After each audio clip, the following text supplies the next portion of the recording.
Allez, salut Jérôme, comment vas-tu? Ça va Salut bien? Emric. Bah, super bien, et toi? Ça va, à la pêche, tranquillement. Il est quelle heure là-bas? T'es où? Alors là, à Londres, d'où je t'appelle, il est 19h16 précisément, et chez toi, à Limoges, il me semble qu'il est 20h16, c'est ça? C'est ça, tout à fait. Une heure de décalage. J'ai hésité parce que je me suis dit peut-être on a la même heure, mais apparemment, non. Non, petite heure de décalage, Petite heure de l'heure de décalage. Greenwich. Oh, yes. Ah, bah, c'est cool, ça fait plaisir. Euh, donc, pour cette interview, j'aimerais bien apprendre plus de toi en fait. En quelques mots, est-ce que tu peux te présenter en quelques mots? Alors, quelques mots, oui, alors je vais essayer de faire bref, parce qu'en fait, j'ai plusieurs activités. J'ai cofondé la-semaine.com avec Nicolas Lisiac, qui est un site dédié à l'apprentissage à distance. Donc, on traite des sujets passionnants comme vous d'ailleurs, hein. On est un peu dans le même combat, apprendre à apprendre. On travaille également sur le thème de la nutrition, de l'efficacité professionnelle. Donc, par exemple. Et sinon, j'ai également cofondé Créa Présent, qui est donc une société qui travaille dans le domaine qu'on appelle des soft skills. Je crois qu'on en parlera un petit peu tout à l'heure, donc je fais un petit teasing, donc les soft skills.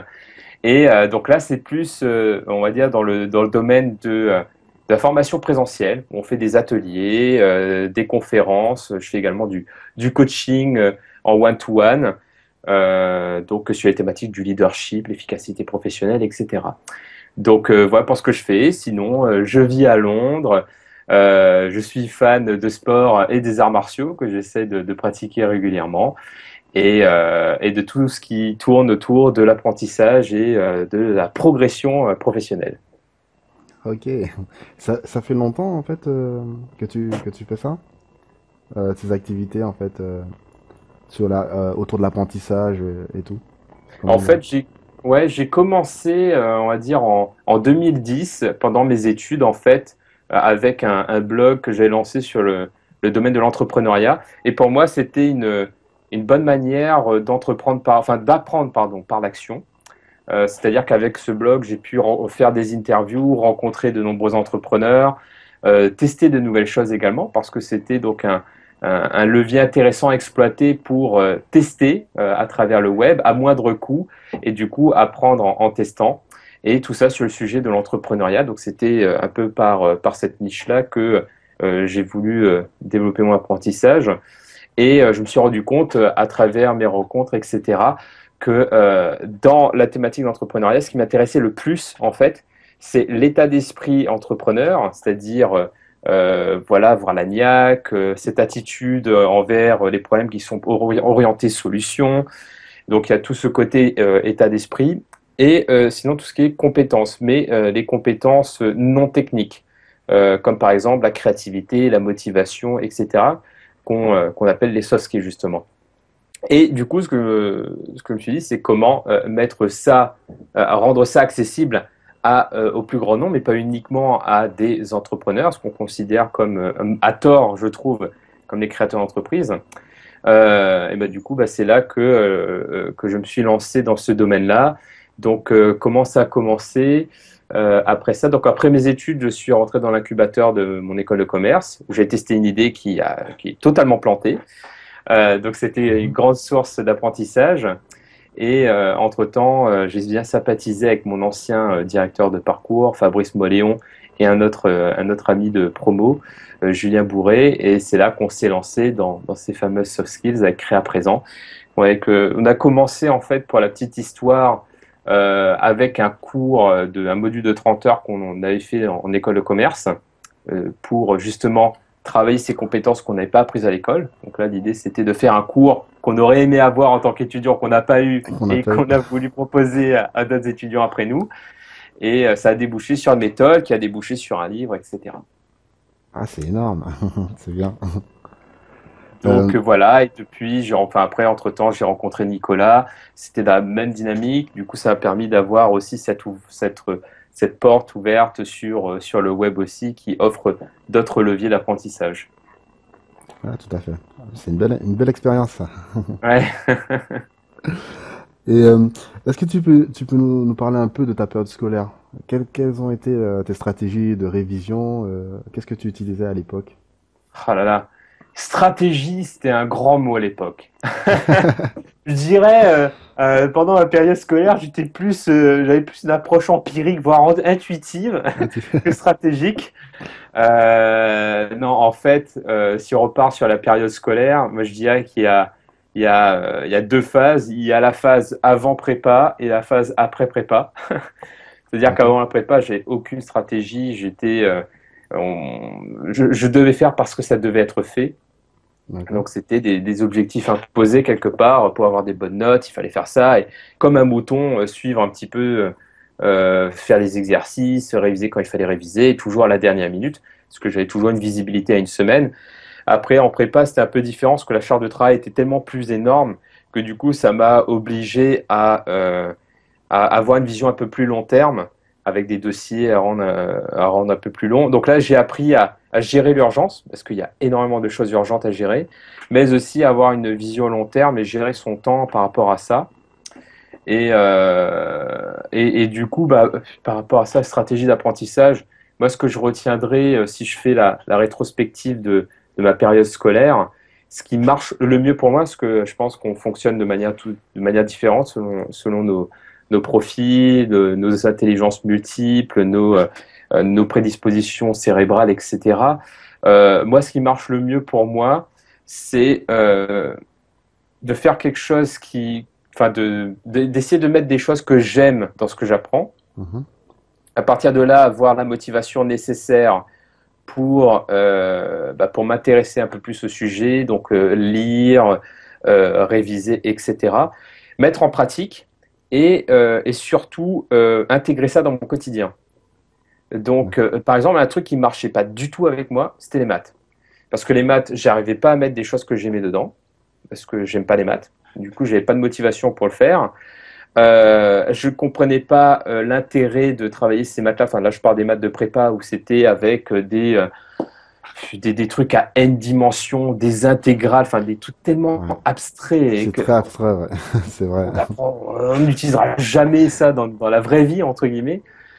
Et du coup, enfin, j'arrivais pas à m'y mettre. Contrairement à l'histoire, par exemple, la culture générale, la géographie, où là, j'aimais ça, parce que j'étais curieux et je Mhm. pense que je suis beaucoup plus cerveau droit que cerveau gauche, enfin, je suis beaucoup plus dans l'émotionnel, etc., que les chiffres et les faits. Euh, et du coup, bah, j'avais la motivation pour m'y pencher et dédier plus de temps, parce que je pense que plus tu passes de l'énergie dans quelque chose, et bah plus tu retiens finalement. Mhm. Et j'aimais, et aussi un truc tout bête, mais j'aimais prendre des notes parce que ça m'intéressait. Donc j'étais en écoute, je prenais des notes, et le fait de prendre des notes à la main, par exemple, bah, du coup, ça augmente la rétention d'informations, je trouve. Ah, d'accord. Enfin, je trouve, et après, il y a des études scientifiques qui montrent qu'il y a un lien très fort entre l'utilisation des mains et le développement de certaines régions du cerveau. Et ça, j'ai pu vraiment expérimenter. Et, ouais, et je dirais, voilà, c'est ça qui a fait le déclic avant tout, c'était de réussir à mettre des choses que j'aime dans ce que j'apprends, mettre en pratique et mettre de la régularité, presque relire quotidiennement, mais comme j'aimais, de toute façon, j'y prenais plaisir à lire. Ah, d'accord. Ok. Moi dans mon cas, j'ai pas fait de prépa, donc Ouais, effectivement, mais j'ai eu des échos autour de moi. Effectivement, le rythme est très soutenu ouais. et voilà, c'est pas évident. C'est plutôt en mode bachotage en Ouais, général. ça t'apprend, c'était une belle école justement de soft skills, de toutes ces compétences, persévérance, motivation, endurance, Endurance. mémoire, etc. C'était une super école par rapport à ça. Et aussi prise de décision, parce que comme tu été tellement sous l'eau, il y a un moment où il faut que tu prennes des décisions sur qu'est-ce qui est prioritaire. D'accord. Ouais. Et ça, c'était intéressant à vivre, je trouve. Ah bah oui, ça c'est c'est formateur, ça c'est clair. Ouais. Et en termes comme tu parles de soft skills, donc en fait, est-ce que tu peux expliquer en fait que c'est quoi la soft skill? Parce que je pense qu'il y a beaucoup de personnes qui connaissent pas. Oui. Euh, C'est vrai que c'est un terme anglo-saxon, hein, c'est de l'anglais. Si on veut le traduire littéralement, ça veut dire compétence douce, mais c'est pas une traduction, on va dire que c'est pas une bonne traduction par rapport au sens que véhicule ce mot. C'est toutes les compétences qu'on n'a pas apprises à l'école, mais qu'on utilise tous les jours, de manière soit consciemment, soit inconsciemment. Donc comme par exemple, j'en ai listé quelques-unes plus tôt, comme la motivation, la gestion du stress, la mémorisation, la capacité à s'organiser, la capacité à s'exprimer de manière claire, synthétique, etc. Donc ce sont des compétences. Donc c'est pas un talent inné que certaines personnes ont et d'autres n'ont pas. Tout le monde l'a potentiellement. Ce sont des compétences que l'on peut travailler à travers des exercices, des entraînements. Ce que je propose généralement, ce sont des entraînements soft skills comme au sport. Donc, on va faire certains exercices pour muscler certains muscles. Là, mhm. c'est la même chose. Ça se travaille comme un muscle. Et, euh, et, euh, et avec cette vision-là, donc, bah, de ces compétences-là, on pourra donc avoir des stratégies, justement, des stratégies de développement de compétences pour muscler ces fameuses compétences-là par rapport enfin, à la personne qu'on a envie d'être. C'est un peu mon discours. C'est pour moi le leadership, parce que c'est un sujet qui me plaît. Le leadership, c'est quoi? C'est identifier la personne qu'on a envie d'être Mhm. et pas uniquement ce qu'on a envie d'avoir, parce que souvent on parle d'objectifs. Quand on parle d'objectifs, on parle de choses qu'on a envie d'avoir, mais pas suffisamment la personne qu'on a envie d'être ou qu'on a D'accord. envie de redevenir, parce qu'au fond de soi, on l'est déjà. Et après, en ayant identifié ça, on va identifier toutes ces compétences-là, donc ces soft skills. Bah, ça Mhm. peut être, par exemple, moi j'ai envie d'être créatif, intuitif, dynamique, proactif, avec de la motivation, etc. Et en identifiant donc ces compétences à développer, on va pouvoir proposer donc des entraînements soft skills qu'on Des pourra faire entraînements, d'accord. régulièrement, tous les jours ou toutes les semaines, pour muscler ces compétences-là. Et souvent, enfin, c'est l'entraînement, c'est un grand mot, hein. Généralement, je fais surtout des jeux, des, Ah, euh, des serious games, comme on dirait, pour c'est- muscler ces compétences-là. d'accord. Et t'en as plusieurs à proposer en fait des sales games. Ouais, j'en ai pas mal. Par exemple, sur ce que je propose généralement à mes clients en coaching, ce que j'aime beaucoup, ce que enfin, une soft skill qui revient souvent, c'est l'aisance à l'oral. Parce que l'aisance à l'oral touche à beaucoup de choses. Quand on est à l'aise à l'oral, ou pour travailler son aisance à l'oral, on va travailler son élocution, on va travailler sa posture, on va travailler sa confiance en soi, on va travailler sa pédagogie. On peut travailler beaucoup de choses autour de ça, sa créativité, sa capacité à improviser, son adaptabilité et tout ça. Enfin bref, je vais pas lister tout. Et du coup, un petit jeu par rapport à ça, que vous pouvez tester du coup, hein, tu peux toi aussi tester. C'est un jeu que j'ai découvert dans des clubs, on va dire, de prise de parole en public et de leadership. Donc c'est un jeu d'improvisation. Donc l'idée, c'est de trouver donc plusieurs thématiques aléatoires, d'en piocher une par exemple, et pendant 2 minutes, faire une improvisation théâtrale. Donc on peut soit rentrer dans un rôle, soit jouer son propre rôle à travers cette situation qu'on aura créée.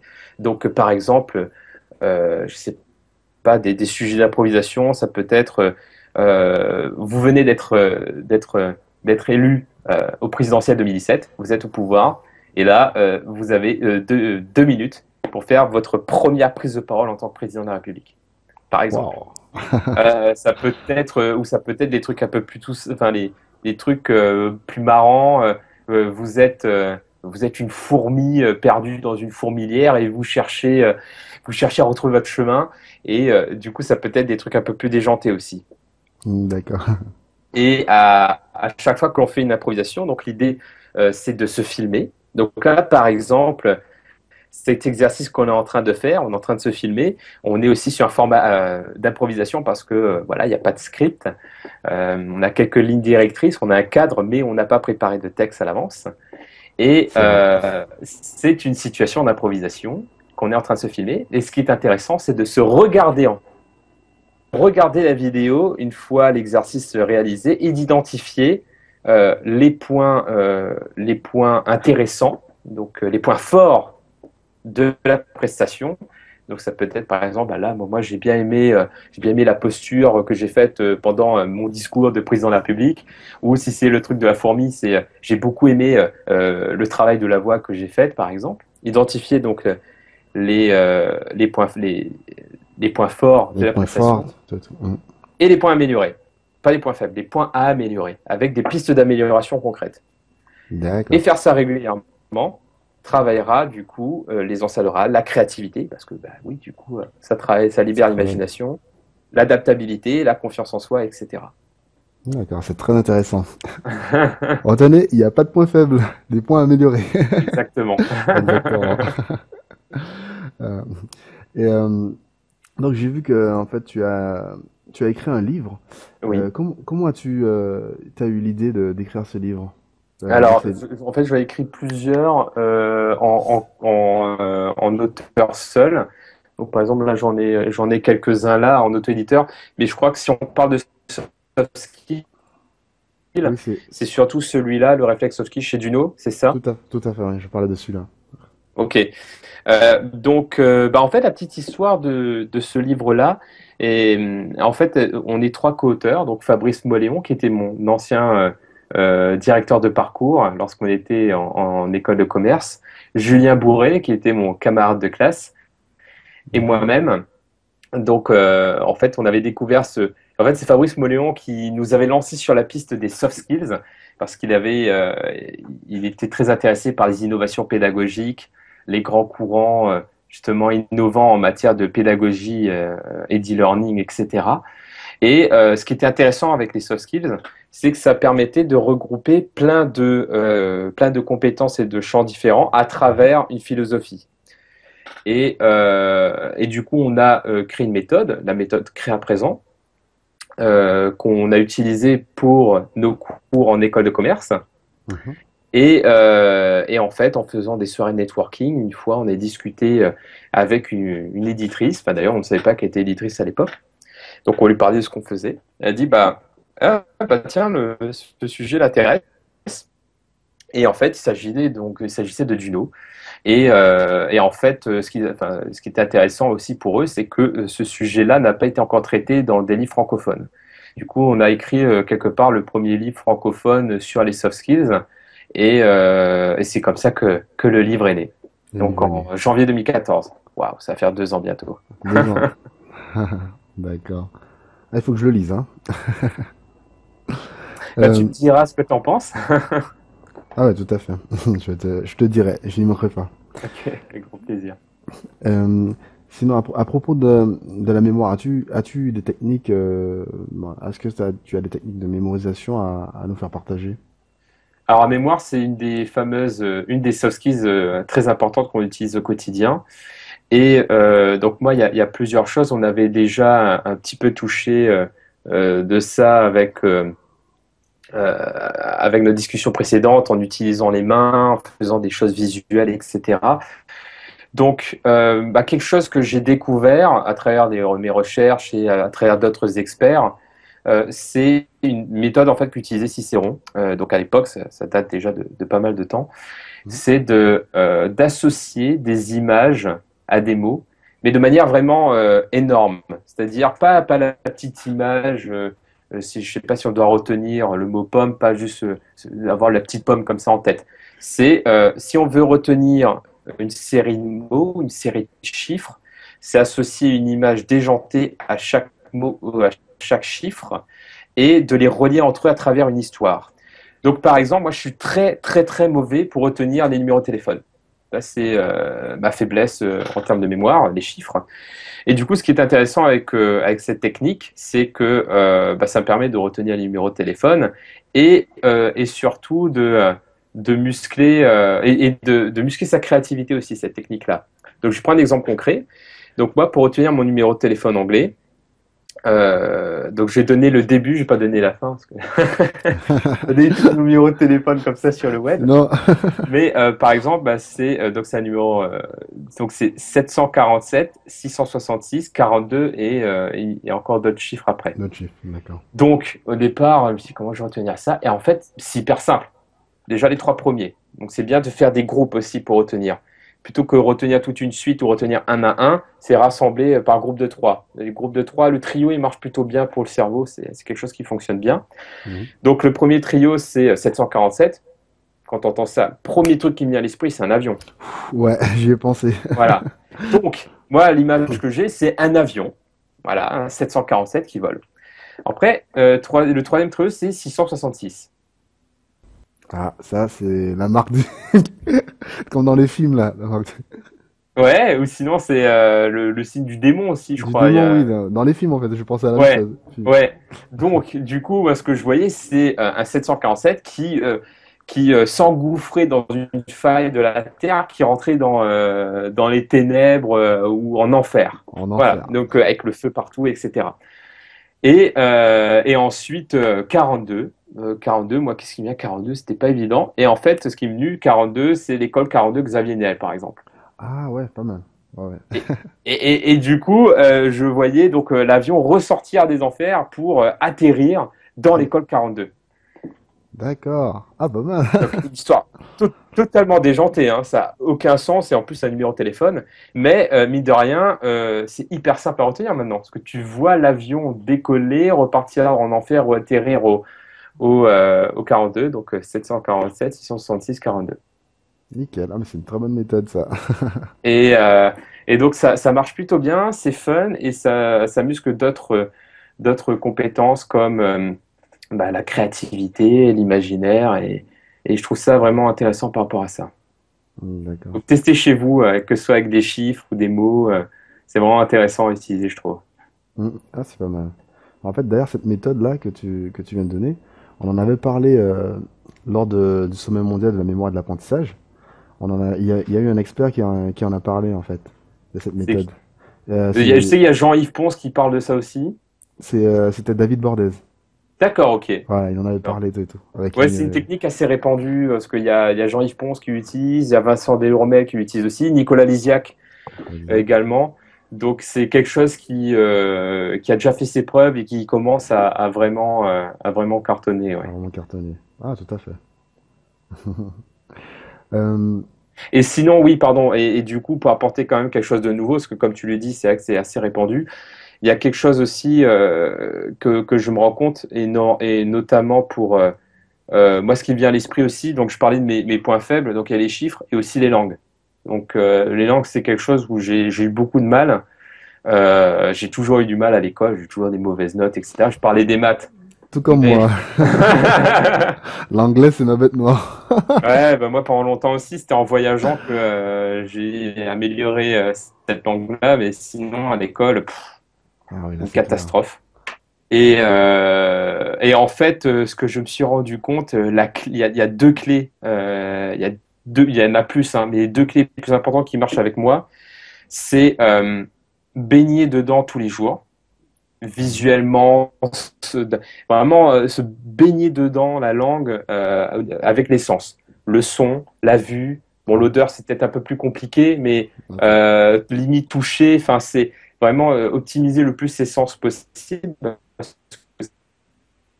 C'est vrai que d'un point de vue mémoriel, enfin d'un point de vue neurologique, ça décuple le pourcentage de rétention de l'information, d'utiliser tous ses sens, et tous les jours.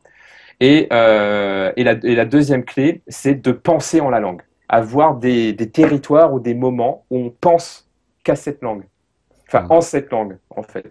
C'est-à-dire, par D'accord. exemple, moi, l'anecdote que j'ai partagée il n'y a pas très longtemps, c'est que j'ai appris le japonais à travers l'anglais. C'est-à-dire que quand j'étais au Japon, pour apprendre le japonais, les gens ne parlaient pas. Enfin, moi, je ne parlais pas du tout japonais, et les gens parlaient anglais. Du coup, j'ai appris le japonais à travers l'anglais, ce qui, du coup, m'a perfectionné mon anglais. Parce que je pense en anglais pour pouvoir amorcer des mots en japonais. Donc, D'accord. avoir des loisirs ou des pratiques nouvelles et de le faire en anglais ou en la langue qu'on a envie d'apprendre, ça permet d'augmenter la possibilité donc de bien mémoriser les mots et tout ça. D'accord. Ah, je savais pas ça. C'est Mm. pas mal. C'est à essayer. Ouais, bah ça peut être par exemple, je sais pas si tu as envie de tester, de tester une nouvelle activité, la pêche, je dis n'importe quoi, la pêche, un nouveau sport, etc. le faire en anglais. Et du coup, à chaque fois que tu vas faire cette activité-là, tu vas le penser tout de suite en anglais. D'accord. Est-ce que les Hmm. mots qui te viennent sont en anglais, pas en français?